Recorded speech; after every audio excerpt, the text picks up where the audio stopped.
Radio de la Paix, la grande interview. Brokono Bertin. Bonjour à tous, bienvenue à la grande interview. La grande interview avec aujourd'hui Lassina Diarra. Il est chercheur, spécialiste des questions de terrorisme.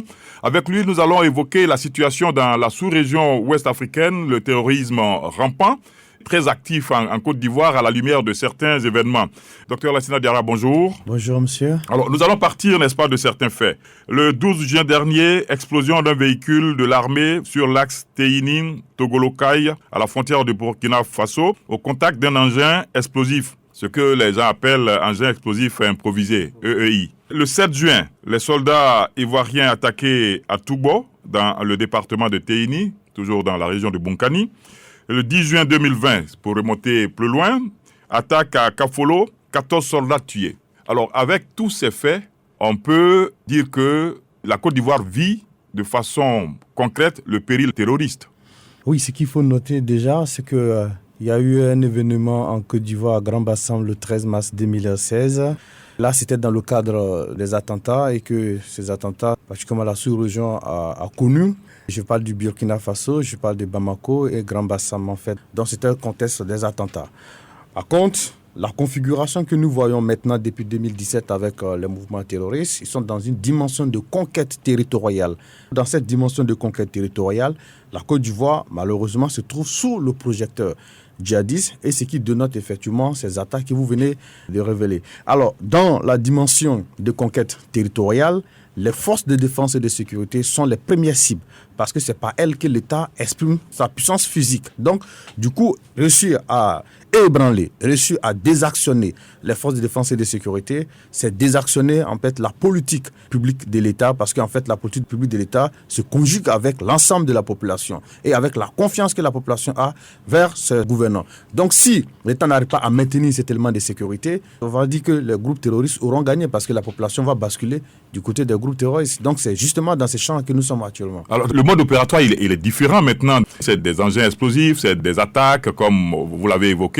Mais pourquoi est-ce que le mode opératoire a changé ? Donc, en fait, le mode opératoire a changé tout simplement parce qu'ils sont dans une dynamique de possession des territoires. Ça, c'est un premier volet de l'analyse. Second volet, c'est tout simplement ce qu'on a basculé dans ce qu'on appelle le terrorisme de bon marché. Le terrorisme de bon marché, c'est quoi ? C'est que quand il y a eu le renforcement de la coopération internationale en matière de lutte contre l'insécurité en général et en particulier le terrorisme, il y a un certain nombre de mécanismes qui ont été mis en place, tels que lutter contre le financement du terrorisme, renforcer les barrières, le contrôle pour ne pas que les terroristes circulent d'un pays à un autre, tout cela. Donc, qu'est-ce qu'ils vont faire ? Ils vont aussi changer de paradigme. Ils vont opter maintenant pour cette méthode d'action avec les EI, tout cela. Parce qu'en fait, ils n'ont pas suffisamment besoin d'argent pour fabriquer un EI. Un EI se fabrique souvent en moyenne de 100 à 150 $. Donc, c'est extrêmement insignifiant dans la masse financière. Et donc, ils ont adapté ça parce qu'en fait, ça marche très bien. Parce que quand ils ont employé ça au Burkina, quand ils ont employé au Mali, l'objectif, c'était de perdre l'initiative de combat aux forces de défense et de sécurité. Et c'est la même chose qu'ils sont en train de mettre en place en Côte d'Ivoire pour pouvoir perdre l'initiative de combat aux forces de défense et de sécurité. Dans un champ de combat, lorsque l'ennemi a l'initiative du combat, c'est-à-dire qu'il attaque quand il veut, du coup, tu subis et tu es toujours dans une relation défensive, dont l'ennemi prend toujours le dessus. C'est la stratégie qu'ils ont adoptée et ils ont de nombreuses stratégies en la matière parce qu'en fait, ce ne sont pas des voyous, ce sont des gens, ce sont des grands stratèges. Quand vous partez sur les sites cryptés, ils ont un site bien crypté et là, il y a des manuels qui circulent sur ces sites-là où ils apprennent comment il faut fabriquer les EI, comment il faut attaquer l'armée, comment il faut prendre les territoires, assez d'informations là-dessus. Donc, ils lisent et ils comprennent et ils savent maintenant comment il faut adapter ces éléments théoriques à l'engagement militaire sur le terrain. Ce que vous dites, c'est qu'à la limite, ils ne s'en cachent pas. Ils disent ce qu'ils vont faire, leur stratégie, leur mode opératoire, et pourtant, les armées ont du mal à les contrecarrer. Oui, en fait, tout est une question de lecture. Ils disent beaucoup de choses, ils écrivent beaucoup de choses, parce qu'en fait, nous, on ne les prend pas au sérieux, on ne les lit pas suffisamment. La plupart du temps, on pense que ce sont des voyous, ce sont des gens qui ne savaient rien, parce qu'on prend tout simplement des individus qui ne savent pas grand-chose. Quand on arrive à les interpeller, on a cette perception des choses d'eux, en fait. Pourtant, les badauds enquêtent dans le djihadisme que nous prenons, ils sont rien en fait, ce ne sont que des exécutants. Mais les grands concepteurs, les grands cerveaux sont là. Par exemple, quand vous prenez un cerveau opérationnel comme Chabou Chikou, qui était au Mali, apparemment il serait au nord de la Côte d'Ivoire à ce moment-là, c'est un cerveau opérationnel. Donc, moi je me dis, les armées c'est vrai, mais en fait il y a un problème. Le problème c'est quoi? C'est que les militaires sont plus engagés, et c'est tout à fait normal, c'est leur ressort. Ils sont plus engagés. Donc, regarder la dimension stratégique, c'est un peu plus compliqué pour eux. Ils ne peuvent pas regarder à la fois la dimension stratégique et la dimension opérationnelle. Donc, il faut associer tout le monde dans cette lutte-là. Et donc, il y aura des gens qui connaissent très bien la doctrine et les théories djihadistes qui vont, en étudiant ces théories, mettre ces théories à la disposition des forces armées ivoiriennes pour dire que lorsque vous voyez ce point A, la conséquence, c'est ce qui va arriver après. Lorsqu'ils font ceci, voilà ce qui va arriver après en termes de conséquences. Donc, quand c'est comme ça permet aux militaires de se mieux préparer et de savoir ce qu'il y a. Sinon, en fait, les théories, les doctrines, ils ont suffisamment écrit là-dessus. Et ce qui est intéressant, c'est qu'ils déroulent les stratégies de façon plus ou moins linéaire. Et puis, ça dépend aussi des États. Ils appellent des États prioritaires et des États secondaires. Ce vocable État prioritaire, État secondaire est tributaire aux moyens qu'ils veulent déployer sur un territoire donné. Donc déjà, comprendre est-ce que nous sommes un État prioritaire ou nous sommes un État secondaire, ça permet également de savoir quels sont les moyens qu'ils vont déployer sur ce territoire. Et la Côte d'Ivoire aujourd'hui, dans la configuration, peut aspirer à quelle position? État secondaire, État prioritaire? Non, pour l'instant, la Côte d'Ivoire est un État prioritaire. Mais quand on était encore au Sahel, c'était un État secondaire. Parce donc la Côte d'Ivoire a migré maintenant de l'État secondaire. Justement, d'un État secondaire à un État prioritaire. Parce qu'en fait, dans la dénomination d'État prioritaire, il y a un certain nombre d'éléments d'analyse, il y a un certain nombre d'éléments qu'ils analysent d'abord avant de désigner un État prioritaire ou un État secondaire. Aujourd'hui, il se trouve qu'il y a la circulation de certains individus armés qu'on pourrait qualifier de terroristes, effectivement, sur le territoire ivoirien. Et donc, il y a des ressorts en termes déjà de ce processus exogène à l'endogène qui est en train de s'opérer en Côte d'Ivoire. Donc, immédiatement, la Côte d'Ivoire devient pour eux un État prioritaire. Il n'y a pas encore tard, effectivement, je comprends que l'État ivoirien a pris pleinement mesure de l'enjeu sécuritaire. Il suffit de travailler sérieusement là-dessus et je crois qu'ils sont encore à portée de main. Alors, il y a eu Grand Bassam en Côte d'Ivoire, le Burkina Faso, le Burkina par le passé, même récemment avec ce carnage au nord du Burkina. Comment se fait-il que les États n'arrivent pas à contenir cette violence gratuite, barbare des terroristes? Non, en fait, c'est très difficile. Il y a ce qu'on appelle le langage civil des djihadistes et puis il y a le langage militaire des djihadistes. Alors, le langage civil, c'est celui-là même s'il n'y a pas de sérieuse analyse prospective et il n'y a pas effectivement une analyse en profondeur des éléments de langage de ces groupes-là, c'est difficile de voir cet élément civil en fait. Généralement, l'élément civil passe sous les écrans radars parce que c'est difficile de voir en réalité. Et c'est l'élément militaire qu'on traite plus. Pourtant, l'élément militaire ne peut pas couper la régénérescence en fait de ces groupes-là. Dans l'instant où vous traitez le terrorisme sous l'angle de la sécurité opérationnelle, c'est clair que on travaille sur du factuel. Et donc, vous allez voir, vous pensez que vous pouvez éliminer. Non, mais il y a des convulsions qui vont se créer dans d'autres parties du territoire et dans d'autres parties de la région. Ça, c'est un fait. Deuxième chose, c'est que les États veulent effectivement traiter cette question, mais le problème, c'est que c'est difficile par les États parce qu'en réalité, les États n'ont pas souvent les mêmes approches. Pourtant, pour traiter un ennemi, il faut le connaître et puis il faut adopter une approche commune. Est-ce que le terrorisme que nous voulons traiter en Côte d'Ivoire fait l'objet de la même analyse au Burkina Faso, fait l'objet de la même analyse au Mali? Il faut comprendre une seule chose, c'est qu'il y a ce qu'on appelle la théorie de brouille et l'hybridation des facteurs. Et les théoristes savent très bien l'utiliser. Par moment, vous arrêtez, vous interpellez des gens, vous voyez souvent le phénomène, vous avez l'impression que ce sont des bandits, ce sont des délinquants, ce sont des criminels qui n'ont rien à voir avec l'idéologie. Mais il ne faut pas se tromper. C'est qu'ils évoluent sur ces champs-là, effectivement, mais ils portent en eux une valeur, un corpus idéologique qu'ils pensent pouvoir mettre en place. Donc, pour moi, c'est cet élément qui structure et qui motive les organisations terroristes. C'est par là qu'il faut prendre l'affaire. Sinon que le criminel ordinaire, on connaît. Mais comment c'est fait que des individus qui acceptent de vivre dans des maquis, dans des conditions extrêmement pénibles, avec cette cause d'être toujours pris à tout moment par les forces de défense et de sécurité, s'il n'y a pas une dose de conviction, s'il n'y a pas effectivement une dose, un élément qui leur a été instillé de sorte à faire soit cette conviction en eux. La conviction, elle peut être religieuse, c'est-à-dire qu'elle peut être idéologique, comme elle peut être d'autres facteurs. Mais ça, c'est ce qu'il faut analyser et séparer les particules, savoir qu'est-ce que nous traitons. Est-ce que nous traitons la criminalité ordinaire ou nous traitons le terrorisme porté par une idéologie? Alors, qu'est-ce qui donc sert de terreau, n'est-ce pas, à ce phénomène-là en Côte d'Ivoire, par exemple? Moi, ce que je vais vous dire, c'est que il faut se méfier des discours passe-partout, comme on le dit, parce que par moment, quand on travaille avec certaines personnes dans des séminaires, on nous dit que généralement, c'est la faiblesse structurelle des États ou quelque part la non-présence des États sur l'ensemble du territoire. Mais pour le cas de la Côte d'Ivoire, ce n'est pas vrai. Administrativement, la Côte d'Ivoire est présente sur l'ensemble de son territoire. Je prends le cas de Téni. À Téni, sur ce département, vous avez 3 sous-préfectures. Quand même, là, il y a une présence de l'État qui est là.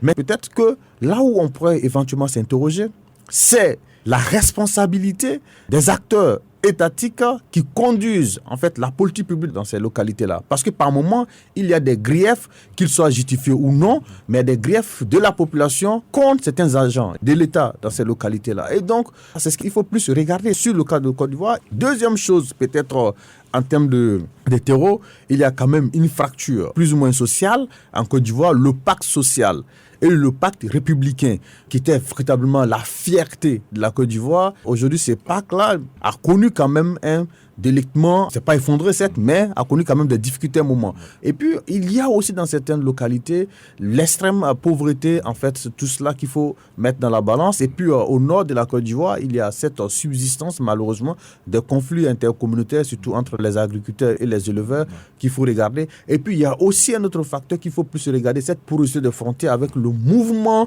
des populations qu'on a du mal à surveiller ou à contrôler. La porosité des frontières, ça va être difficile quand on évolue dans l'espace CEDEAO, dans l'espace UEMOA.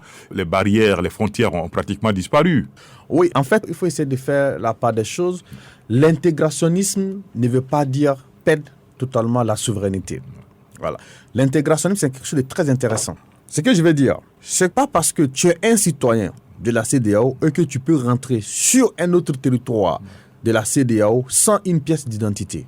Pour moi, c'est inacceptable et c'est injustifiable. Comme on le dit, la libre circulation des biens des personnes, ma condition que la personne qui rentre sur un territoire donné soit formellement identifiée et soit sûr qui il est réellement. Est-ce que les forces de l'ordre ne sont pas dans une sorte de dilemme? On sait qu'en Côte d'Ivoire, ici, il y a eu, à tort ou à raison, d'interprétation, de contrôle aux frontières. Il y a eu ce qu'on a qualifié le délit de patronyme, au point que, bon, on est arrivé à des concepts comme la xénophobie et tout cela. Est-ce que ce n'est pas difficile aujourd'hui, dans le cadre de cette intégration-là, de gérer cette situation? Non, mais en fait, tout part de la responsabilité. Un individu se présente à vous, il a une pièce d'identité, qu'elle soit burkinabé ou malienne ou sénégalaise ou ivoirienne, que la pièce d'identité est à jour, on arrive à décliner l'identité de la personne. Moi, je pense que le débat s'arrête là, il n'y a pas de problème. Sauf que lorsque vous avez des individus qui ne possèdent aucune pièce d'identité et que vous estimez que cet individu peut passer à condition qu'il paye, ça devient compliqué. Moi, ce que je dis, à la frontière, lorsqu'il y a un contrôle et que l'individu n'arrive pas à décliner son identité, ne possède aucune pièce d'identité, on refoule simplement l'individu d'où il vient. C'est tout simple. On ne fait jamais entorse au principe de la CEDEAO qui est la libre circulation des biens et des personnes. Non. Alors, je rappelle que vous êtes à la grande interview avec pour inviter aujourd'hui Lassina Diarra. Il est chercheur spécialiste des questions de terrorisme. Avec lui, donc, nous essayons de parcourir les faits qui se sont déroulés en Côte d'Ivoire. Alors, tout à l'heure, lorsque nous vous demandions qu'est-ce qui sert de terreau, n'est-ce pas, à cette situation, vous avez donné certaines raisons, dont la pauvreté. Comment cela se décline sur le terrain quand les groupes terroristes arrivent, les recruteurs arrivent? Comment est-ce qu'ils s'y prennent sur le terrain, par exemple en Côte d'Ivoire? Ce qu'il faut noter, c'est qu'ils ont les stratégies. Et les stratégies leur recommandent dans un premier temps, avant de prendre ou bien avant de mener des actions sur une partie du territoire, il y a un certain nombre de choses qu'il faut observer. D'abord, la topographie de la région, la géographie de la région et les armes dont dispose la population. Les armes, ce ne sont pas les armes de combat. C'est tout simplement la capacité de résilience de cette population et le niveau de vie de cette population. Qu'est-ce que cette population demande? Qu'est-ce qui agace plus cette population? C'est ce qu'il faut regarder. Alors, ce qu'on sait, ou bien ce que moi, dans nos études que nous avons vues, c'est que sur certaines parties du territoire ivoirien, particulièrement dans la région du Bunkani, qui était l'objet de notre étude, c'est qu'il y a des offres djihadistes qui partent effectivement avec des moyens financiers qu'ils mettent en disposition ou bien qu'ils essaient de recruter des individus avec ça, c'est-à-dire des moyens financiers. On vous fait une promesse d'argent et maintenant de motos, voilà, pour pouvoir circuler. Mais en fait, les motos sont là depuis un bon moment, en fait. Donc, il suffit d'adhérer et puis tu as une moto et puis maintenant, tu as de l'argent. Alors, il y a ça. Deuxième chose qu'il faut mettre, il y a la menace et l'intimidation qui prennent pour recruter, en fait. Parce que les menaces ou l'intimidation ont deux objectifs principaux. Le premier, il s'agit d'obtenir la neutralité de l'individu. La neutralité, c'est face au groupe terroriste et face à l'armée. C'est-à-dire, je ne coopère pas avec les forces de défense et de sécurité et je ne coopère non plus avec les djihadistes. Deuxième chose, c'est que cette menace ou cette intimidation constitue un moyen de recrutement parce que je te dis, si je ne suis pas avec eux, je vais perdre la vie en fait. Ils vont attenter à mon intégrité physique. Voilà, sur ce point-là. Donc, ils déroulent très bien cela et je crois savoir que par là, il y a des individus effectivement qui sont dans cette peur, qui ont du mal à aborder la question du terrorisme. Même renseigner, donner des informations, ils ont vraiment peur. Pourtant, ils en détiennent suffisamment, mais ils ont peur parce qu'ils ne savent pas à qui ils parlent. C'est la stratégie djihadiste et sur ce point-là, si on essaie de voir au-delà de l'opérationnel, au-delà de notre engagement militaire qui est très intéressant, mais associé à cela un langage civil, comment convaincre cette population avec un outil civique, ça va être très très intéressant à ce niveau-là. Donc si les groupes terroristes infiltrent les populations, pourquoi est-ce que dans une stratégie de riposte, les forces de défense n'infiltreraient pas aussi ces populations-là pour pouvoir porter l'équilibre au niveau du renseignement par exemple?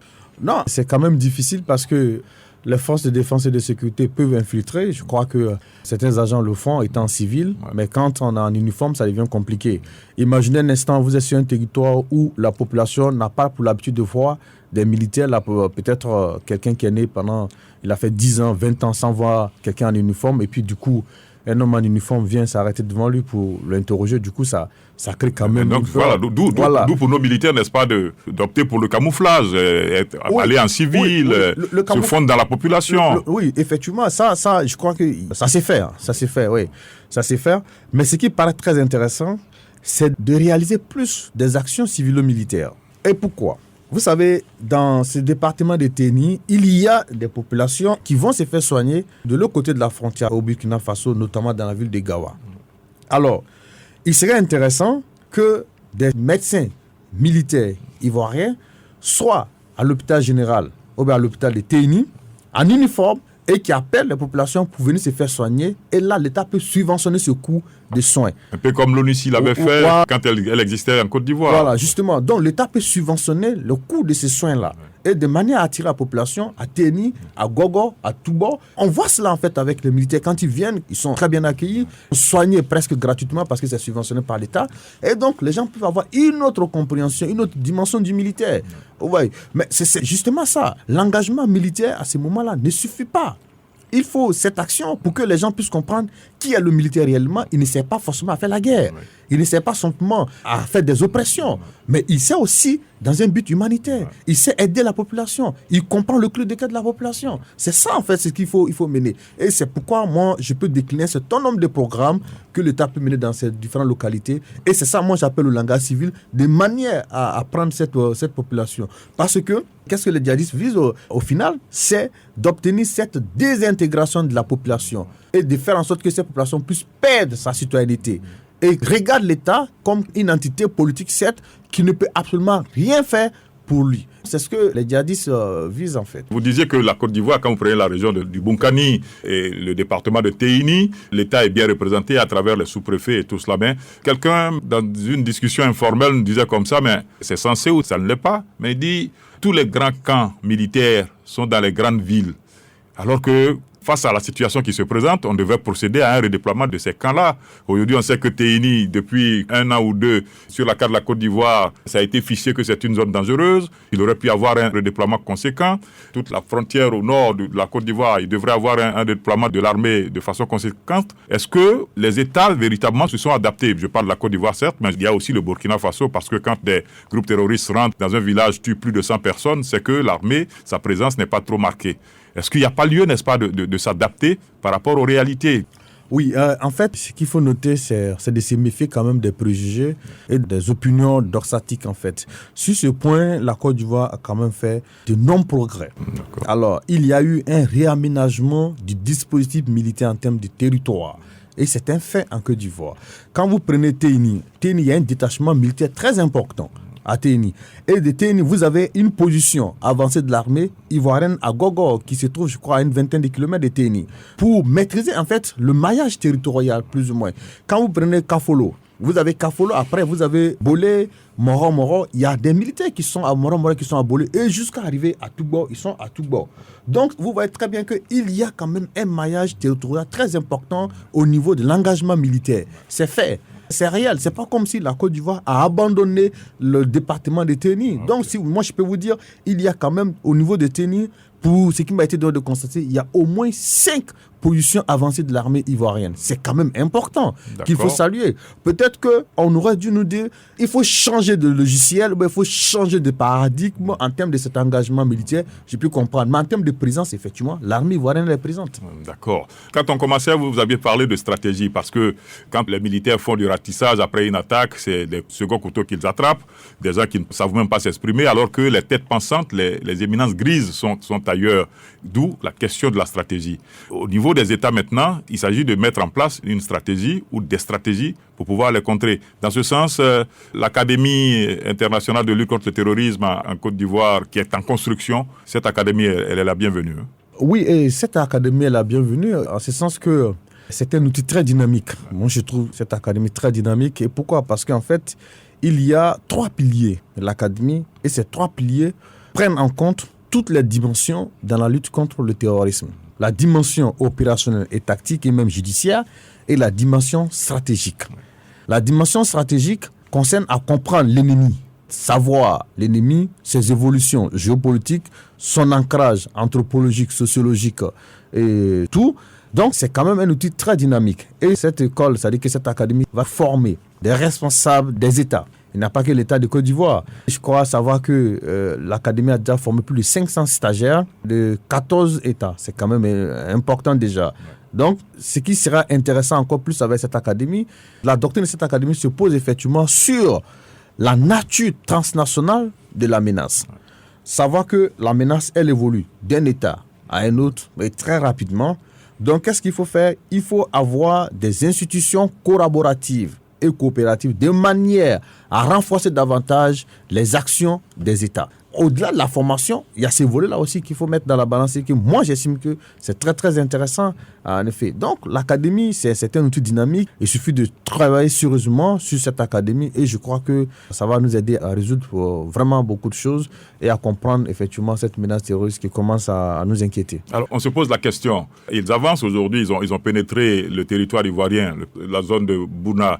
Il y a le parc de la Comoé. Comparé au nord du Mali, au nord du Burkina, des zones carrément désertiques. Quelle est la marge de manœuvre de ces terroristes?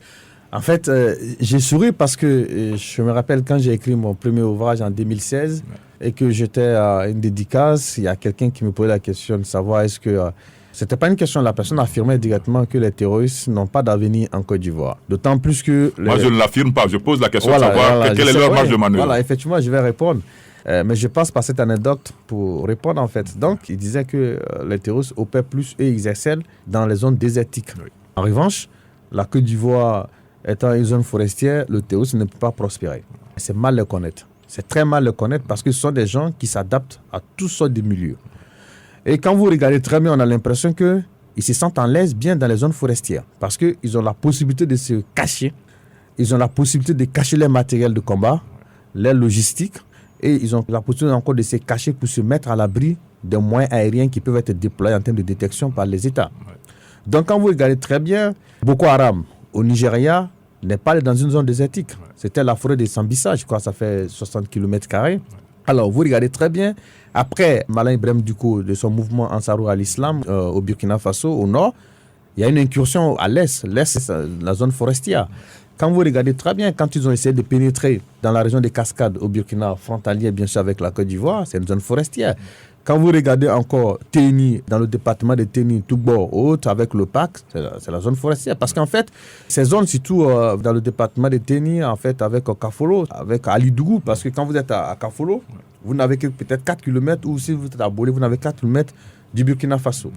Et donc, ce sont des collines qui sont là, avec des endroits bien boisés. Donc, ils se réfugient tranquillement là. Moi, je me rappelle bien, quand j'étais dans un village, il y a quelqu'un qui me montrait le passage de ces djihadistes-là, de la forêt d'Alidougou au parc de la Komoué. C'est se situe entre Bidele-de-Dougou et Kafolo. Donc, ils se sentent bien à l'aise dans ces endroits boisés. Il ne faudrait pas qu'on perde de vue. Et demain, on ne souhaite vraiment pas. Vous allez voir, ils vont se sentir à l'aise encore quand ils vont naviguer en mer. Alors, est-ce qu'on peut dire que la situation, la progression, n'est-ce pas, du terrorisme est liée à l'instabilité politique des pays? Parce que quand vous prenez le Burkina Faso, l'instabilité politique liée, n'est-ce pas, au départ mouvementé de Blaise Compaoré du pouvoir, la Côte d'Ivoire qui a vécu un coup d'État, une rébellion, le Mali aussi avec Abadi Toumani Touré. Et quand on regarde le Sénégal qui a connu sa guerre des indépendantistes, Casamançais, mais le Sénégal qui n'a pas connu de coup d'État n'a pas ce problème. Non, en fait, ce que je veux noter, c'est que le terrorisme est un projet de domination universelle du monde.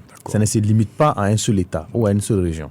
Pendant que nous combattons le terrorisme ici en Afrique de l'Ouest, vous voyez, ils sont en Afrique centrale, avec le Mozambique, avec la RDC. Donc, c'est ce qu'il faut noter dans un premier temps. Maintenant, la fragilité institutionnelle, politique, c'est quelque chose, en fait, qui peut être exploité par des groupes terroristes. Non, mais ce n'est pas cet élément seul qui explique. Voilà. Je vais vous donner un exemple rapidement. Prenons le cas du Burkina. Il y a beaucoup de personnes qui estiment que le Burkina, les événements sont enchaînés suite au départ de Blaise Compaoré à la faveur de cette insurrection populaire. Oui, mais les terroristes, ils avaient réussi à implanter les germes de cette conflictualité au Burkina, même sous les Blaise Compaoré. Déjà en 2012, 2013, il y a quand même un certain nombre de phénomènes qui s'observaient au Burkina et qui laissaient croire que effectivement le Burkina serait dans la danse au même titre que le Mali.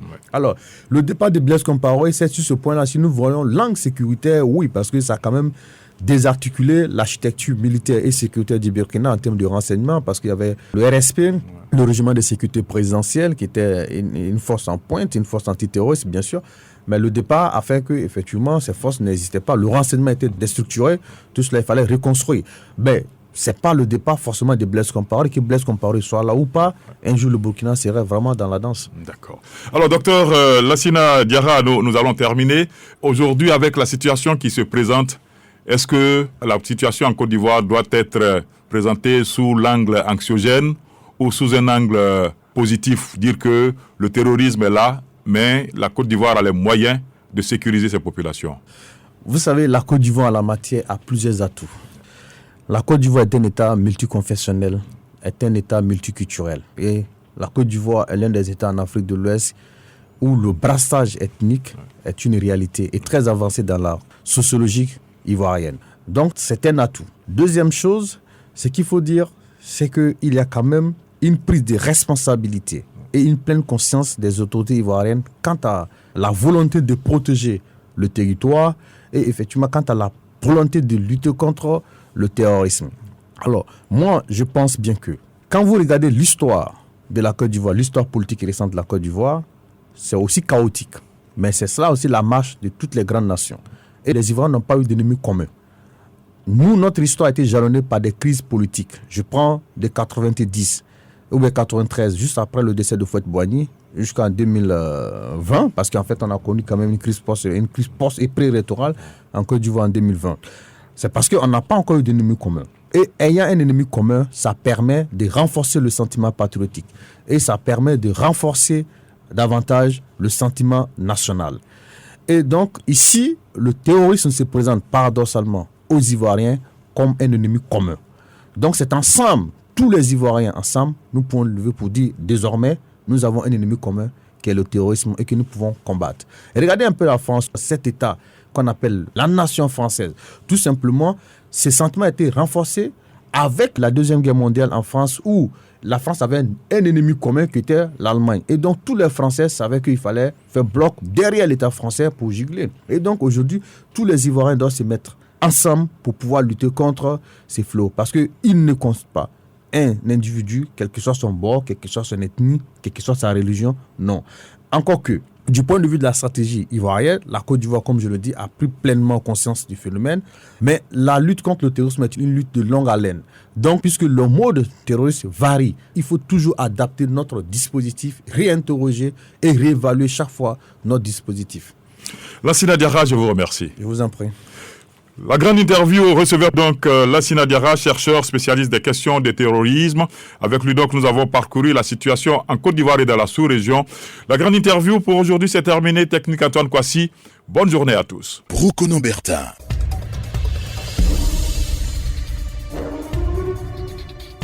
Vous venez de suivre la grande interview.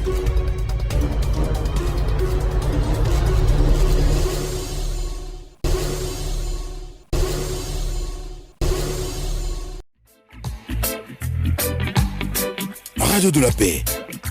Se parler, s'écouter, se comprendre.